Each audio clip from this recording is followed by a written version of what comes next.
আজকে আমার অনেক ভালো লাগছে যে অডিটোরিয়ামে দাঁড়িয়ে আমি কথা বলছি সেটা একজন পরম হিতৈষী দেশপ্রেমিক মহান মুক্তিযোদ্ধা রাষ্ট্রপতি জিয়াউর রহমানের অবদান। এই বিল্ডিংটা উনি করে দিয়েছিলেন। সেই সময় আগা খান নামে একটা ফাউন্ডেশন ছিল, আমাদের প্রিয় প্রেসিডেন্টকে 10 লক্ষ টাকার অফার দিয়েছিল, উনি নেননি। উনি বলেছিলেন জাতীয় প্রেস ক্লাব হবে আমার নিজের দেশের টাকা। আজকে আমরা দেখেন কত লেটেস্ট বিল্ডিং এ দাঁড়িয়ে কথা বলছি, মনে হয় পরশুদিন করা হয়েছে। এই যে স্মার্টনেস ছিল জিয়াউর রহমান সাহেবের, এটা অন্য কোনো রাজনৈতিক ইমেজের মধ্যে আমি দেখি না, কোনো লোকের মধ্যে আমি দেখি না। আমি এটা পলিটিক্যালি কথা বলছি না, আমার অন্তর থেকে বলছি। আমি ওনাকে অনেক বেশি পছন্দ করতাম। আমি ওনার সঙ্গে একবার দেখা করার সৌভাগ্য হয়েছিল, আমি তখন ক্লাস 5-এ পড়ি।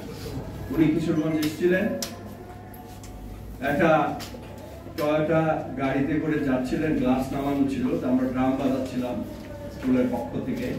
আমি দৌড়ে গিয়ে হাত তুলেছিলাম, আমাকে বললো যে ব্রেভো, যাও সুন্দর করে বাজাও।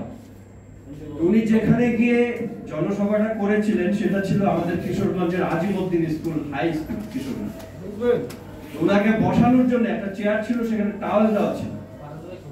ওই স্কুলের প্রধান শিক্ষক ছিল একটু বয়স্ক, উনি ওনাকে চেয়ারে বসাতে নিয়েছে। উনি করলো কি, সাফারিটা খুলে ভিতরে সাদা গেঞ্জি ছিল, উনি স্যারকে বসায় দিল ওটার মধ্যে, উনি নিচে বসে গেল।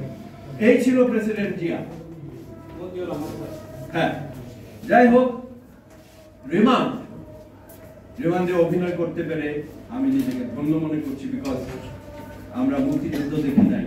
মুক্তিযুদ্ধের সময় অনেক ছোট ছিলাম। 90-এ যখন অভ্যুত্থান হয়েছে তখন আমি কিশোরগঞ্জে নুরুদয় কলেজে পড়ি। আমরা ছবি দেখেছি, স্টিল ছবি নূর হোসেনের। আর এবারের যে অভ্যুত্থান সেটা আমরা ভিজুয়াল দেখেছি, আবু সাইদ কিভাবে মারা গেছে, আপনারা সবাই দেখেছেন। সেই জিনিসগুলোই আমরা একত্রিত করে একটা ফিল্ম বানিয়েছি, কষ্ট করে। আমার লাইফে কোনোদিন কোনো ছবি সেন্সরে আটকায় না, এই প্রথম আটকিয়েছে। আটকানো মানে আমরা ডিসেম্বরের 30 তারিখে আমরা জমা দিয়েছি, এখন পর্যন্ত 7 বছর পাইনি।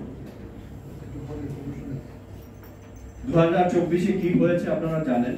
ইউনিসেফের তথ্য অনুযায়ী 64 জন বাচ্চা মারা গেছে।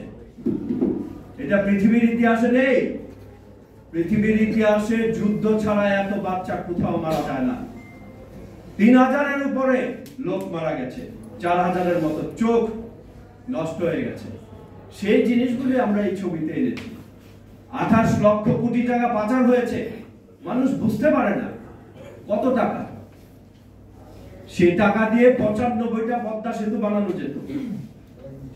এখন আপনি বলতে পারেন, কিন্তু 5 মাস আগে আপনি বলতে পারতেন না, আপনাকে ঘর থেকে উঠিয়ে নিয়ে যাও।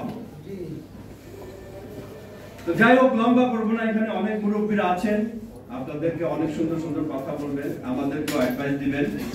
আমি অনেক বেশি মনে হয় ইমোশনালি অনেক কথা বলে ফেলছি। আপনারা ভালো থাকবেন, সুন্দর থাকবেন, আমাদের রিমান্ড ছবির জন্য দোয়া করবেন, আমার জন্য দোয়া করবেন, দেশের জন্য দোয়া করবেন।